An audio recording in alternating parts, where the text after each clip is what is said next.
Right. Devi Prasad గారు చెప్పండి, అంతా మీ మీదే పడుతున్నారు, చివరికి మిమ్మల్ని లాగేసి చెరుకాస్తి గుంజేసుకుని ఎట్లా మిమ్మల్ని ఖతం చేయాలని చూస్తుంటున్నారు రెండు జాతీయ పార్టీలు.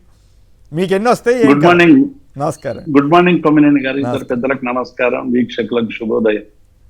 రెండు పార్టీలు మమ్మల్ని అంటే ఈ ఎన్నికలలో అటు బీజేపీ కానీ కాంగ్రెస్ కానీ ఇవి బీఆర్ఎస్ కు సంబంధం లేని ఎన్నికలు అనేటువంటి ఒక కుట్రపూరితమైనటువంటి వాదనను తీసుకొచ్చి మా పార్టీకి సంబంధించి అసలు వీళ్ళు పోటే కాదు అనేటువంటి ఒక భావనను క్రియేట్ చేసే విధంగా రెండు పార్టీలు ప్రచారం చేసి, అసలు మేము బలవంతులం కాకపోతే, మాకు ఇక్కడ నిర్మాణం లేకపోతే, మేము ఒక రాజకీయ శక్తిగా ఇక్కడ లేకపోతే రెండు పార్టీలు మా మీద విరుచుకపడడం అనేటువంటిది చూస్తేనే మా పార్టీ ఎంత బలోపేతమైనది అనేటువంటి విషయాన్ని ఇవాళ ప్రజలందరూ కూడా అర్థం చేసుకున్నారు.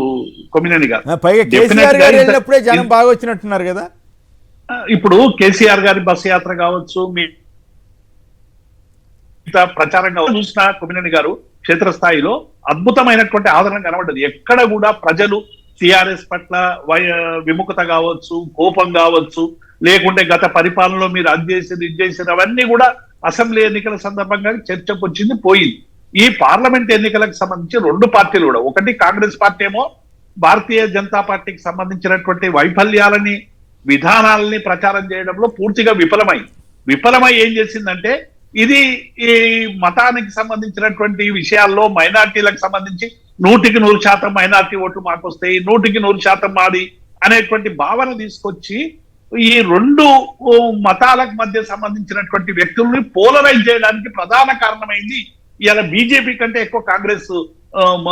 కొమ్మినేని గారు తెలంగాణలో ఎందుకంటే మొదటి నుంచి కూడా బీజేపీ చేసేటువంటి ప్రచారం అందరికి తెలిసిందే, కొత్తగా చెప్పాల్సినటువంటి అవసరం లేదు. కానీ ఇవాళ బీజేపీకి మరింత తోడుగా ఇక్కడ కాంగ్రెస్ ఆడింది అనేటువంటి మాట వాస్తవం. ఇవాళ మమ్మల్ని ఏం చెప్తున్నారంటే, మీరు అసలు ఎన్నికలనే పోటీ లేరు, మీరు ఎక్కడ లేరు. ఫస్ట్ రేవంత్ రెడ్డి గారు రెఫరెండం అన్నాడు కదా కొమ్మినేని గారు, మా ఎన్నికలు ఈ రెఫరెండం అన్నాడు.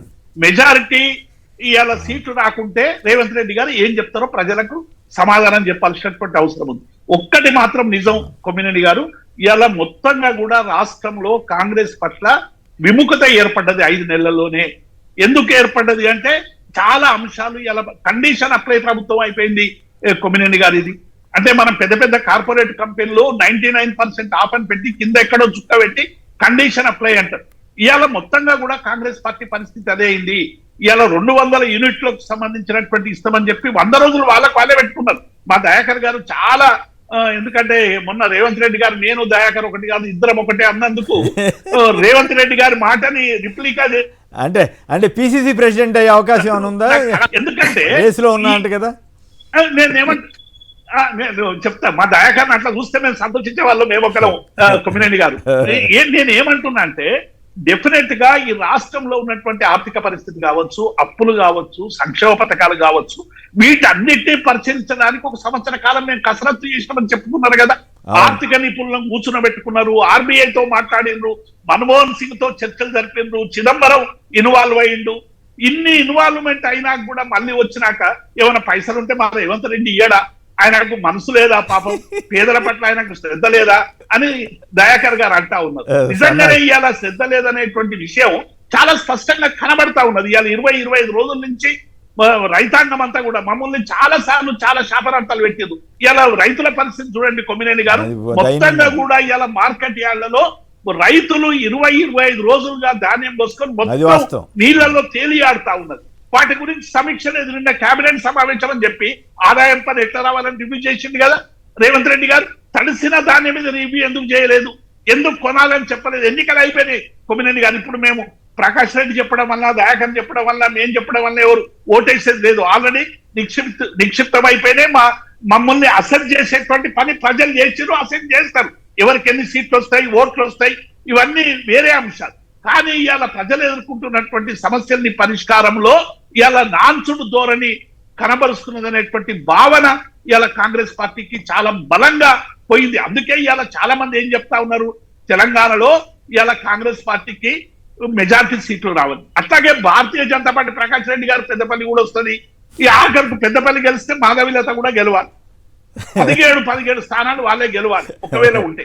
ఎట్లా గెలుస్తారు అనేటువంటి ప్రకాష్ రెడ్డి గారు చెప్పొచ్చు, కానీ వాళ్ళకి వచ్చిన ఓటింగ్ శాతం అవి ఎవరు తీసుకోవాలి?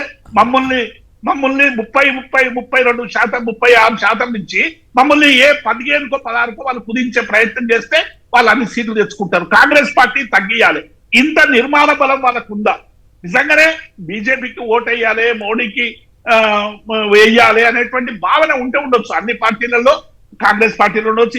ఇక్కడ ఏమైంది కొమ్మినేని గారు, నేను ఇంతకుముందు చెప్పినట్టు ఇవాళ కాంగ్రెస్ పార్టీ ఏమైపోయిందంటే ఇది మా పార్టీ అని చెప్పి కొన్ని వర్గాలు ఓన్ చేసుకునేవారు కదా, అన్ని వర్గాల్లో ఒక రకమైనటువంటి ఆలోచన మొదలైంది. ఆలోచన కొంత ఎక్కడైనా డ్యామేజ్ జరిగిందనేటువంటి భావన ఇవాళ ప్రతి ఒక్కరిలో కూడా కనబడతా ఉంది. కాబట్టి కాంగ్రెస్ పార్టీ విధానాల మీదనో బీజేపీ విధానాల మీదనో చర్చ జరిగితే ఈ ఓటింగ్ అంతా ఎమోషనల్ బ్లాక్ మెయిలింగ్ తప్ప విధానాల మీద చర్చ లేదు కదా. ఇంతకుముందు మా దయాకర్ అన్నట్టు నిజంగానే ఇలా రిజర్వేషన్ మీద చర్చ జరిగింది. ఆచరణలో ఏం జరుగుతా ఉన్నది? ప్రభుత్వ రంగ సంస్థలు ఎత్తివేస్తా ఉన్నారు, ప్రభుత్వ ఉద్యోగాల కుదింపు జరుగుతా ఉన్నది. అంటే ప్రభుత్వ రంగ సెంచుల పేరు మీద, కార్పొరేట్ల సంస్థ పేరు మీద, బహుళజాతి సంస్థల పేరు మీద అద్భుతమైనటువంటి కంపెనీలు, పెద్ద పెద్ద కంపెనీలు వస్తా ఉన్నాయి. అలా రిజర్వేషన్లే లేవు. ఇవాళ రిజర్వేషన్లు ఉండేటువంటి ప్రభుత్వ రంగ సంస్థలలో పూర్తిగా నిర్వీర్యం అవుతున్నటువంటి స్థితిని మనకు కనబడతా ఉన్నది. వీటి అన్నింటినీ బేరీజు వేసుకొని అన్ని విషయాలు పక్కకు పెట్టి రిజర్వేషన్లకు మించి భారత ప్రభుత్వం కానీ రాష్ట్ర ప్రభుత్వాలు కానీ ఏం చేయాలనే మీద ఒక సవివరమైనటువంటి చర్చ జరగాల్సినటువంటి సందర్భంలో రిజర్వేషన్లే లేవు అనేటువంటి కుదించేటువంటి ఒక ప్రయత్నం, ఒక కుటిల ప్రయత్నం జరుగుతా ఉంది. కాబట్టి ఇలా బీఆర్ఎస్ గా మేము 2 జాతీయ పార్టీల వైఫల్యాలను సమర్థవంతంగా ప్రజల్లో తీసుకోపోగలిగినాము. ప్రజలు ఏం స్వీకరిస్తారు ఏంది అనేటువంటిది మాకు గట్టి నమ్మకం ఉంది. డెఫినెట్ గా గతంలో ఉన్న స్థానాల్ని, ఆ నంబరింగ్ ని మేము కాపాడుకోగలుగుతాం, మా ఓటింగ్ శాతాన్ని కాపాడుకోగలుగుతాం. అంటే అట్లా కాదు కదా, అంటే అసెంబ్లీ ఎలక్షన్ లో ఎదురైన డిఫీటు, కొంతమంది ఎమ్మెల్యేలు కాంగ్రెస్ వైపు వెళ్ళడానికి ప్రయత్నం చేసిన తీరు, ఇవన్నీ కూడా పార్లమెంట్ ఎలక్షన్ అయ్యేసరికి కాస్త డిమోరలైజ్ అయ్యి మీ క్యాడర్ అటు వెళ్ళింది అనేది కదా జనరల్ గా. కొమ్మినేని గారు మీరు అన్నట్టు నిజం, నాయకులలో డిమోరల్ అయింది. ఎందుకంటే పొలిటికల్ స్పేస్ లేకుండా, అధికార పార్టీ లేకపోయేవారికి, ఇప్పుడు బీజేపీ, కమ్యూనిస్టు, రకరకాల పార్టీలు గతంలో, ఇప్పుడు మళ్ళీ పోయింది అనుకోండి, ఓ సిద్ధాంతం కోసం జీవితకాలం పనిచేసేటువంటి పరిస్థితి కొన్ని పార్టీలలో ఉండే. ఇప్పుడు ఏమైపోయింది? అధికారం ఎక్కడుంటే అక్కడికి షిఫ్ట్. ఇవాళ మా దగ్గర ఉన్న వాళ్ళు అందరూ పోయిన ఇవాళ కాంగ్రెస్ పార్టీలో చేరారు. అద్దంకి దయాకర్ లాంటి వాళ్ళకే సరైనటువంటి స్థానం లేనటువంటి సందర్భం వచ్చింది. మా పరిస్థితి ఏమైందో ఇవాళ దయాకర్ పరిస్థితి కూడా గదే కనబడతా ఉంది. మా దగ్గరికి అధికారం రాగానే అందరూ వచ్చి మాలాంటి వాళ్ళను వెనక్కి నెట్టేసేటువంటి ప్రయత్నం చేసి ఎంత సక్సెస్ అయ్యిందో ఇలా కాంగ్రెస్ పార్టీలో కూడా అట్లా సక్సెస్ అవుతా ఉన్నారు. కాబట్టి ఇలా డెఫినెట్ గా అధికారం ఎక్కడుంటే అక్కడ చేరేటువంటి ఒక ఉరవడి ఇలా రాజకీయాల్లో మొదలైంది. నాయకులు పోతా ఉన్నారు, కానీ క్యాడర్ ఎక్కడ కూడా గ్రామాల్లో నేను చూసిన కొమ్మినేని గారు, క్యాడర్ ఎక్కడ కూడా బలంగా మా పార్టీ కోసం పనిచేద్దాం, ఎంత త్యాగమైనా చేద్దాం, మీ వెనుక ఉంటామని చెప్పేటువంటి లక్షలాది క్యాడర్ ఇలా టీఆర్ఎస్ పార్టీలో ఉంది. కొమ్మినేని గారు డెఫినెట్ గా ఈ బలం మీద నాయకులు కొందరు పోవచ్చు, సైకాలజికల్ గా కొన్ని ఇబ్బందులు రావచ్చు, సీట్లు లేకుంటే ఇంకా కొంతమంది ఇంకా నాయకులు పోవచ్చు.